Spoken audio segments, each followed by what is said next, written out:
Dünənə qədər müəllimin şagirdə acıqlanmasını tərbiyə üsulu sayırdıqsa, bugündən belə davranış inzibati xəta hesab oluna bilər.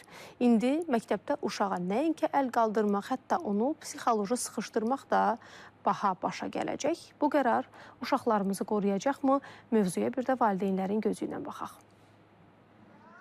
Məktəbdə şagirdə qarşı fiziki və ya psixoloji zorakılıq artıq cərimə ilə nəticələnə bilər. İnzibati Xətalar Məcəlləsinə edilən son dəyişikliklərə əsasən həm müəllimlər, həm də valideynlər üçün 200 manat məbləğində cərimə nəzərdə tutulur. Layihə cəmiyyətdə bir mənalı qarşılanmır. Belə çıxır ki, bir müəllimə uşağa heç bir söz deyə bilməz. Daha pis təsir, fiziki zorakılıq yox, nəynəsə tənbih eləmək olar da. Valideynlərə xəbərdarlıq eləmək olar, zorakılıq deyəndə ki, məktəbdə hansı uşağa zorakılıq göstərilir ki? Əla, lap yaxşı. Qoy həm müəllimlər özlərinə məsuliyyət hiss eləsin, həm də valideynlər. Çox təəssüf elə bir zamaniyə gəlmişik ki, indi uşaqlar müəllimin üstünə dururlar.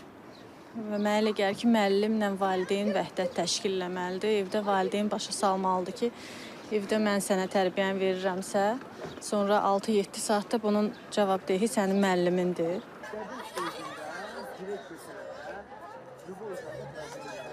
Cərimənin tətbiq olmağı barəsində çox yaxşı olar. Çünki çox eşidirik tanışlarımızdan ki, müəllim vurdu. Əsasən də balaca qruplarda, bağçalarda həddindən çoxdur zorakılıqlar görürük uşaqlara qarşı. Mütəxəssislər də deyirlər ki, qərarın məqsədi uşaqları qorumaqdır. Amma cəza travma yaratmamalıdır. Cəza eyni zamanda mükafatla paralel olmalıdır. Amma cəza fiziki, psixoloji və iqtisadi və digər şiddət formasında olmamalıdır. Yumşaq cəza mexanizmləri olmalıdır. Yəni bunu sadəcə olaraq uşaq və yaxud şagird özlərində travma kimi qəbul etməyəcək səviyyədə olmalıdır. mütəxəssislər hesab edirlər ki, qanun sinifdə intizamın qorunmasını çətinləşdirə bilər. Çünki uşağın cəmiyyətə adaptasiyası ailədəki düzgün tərbiyədən başlayır. Düşünürəm son vaxtlar ki, biz hətta övladına düzgün tərbiyə verməyən valideynlərin cəzalandırılması barədə də düşünməliyik. Çünki bu proses gedir.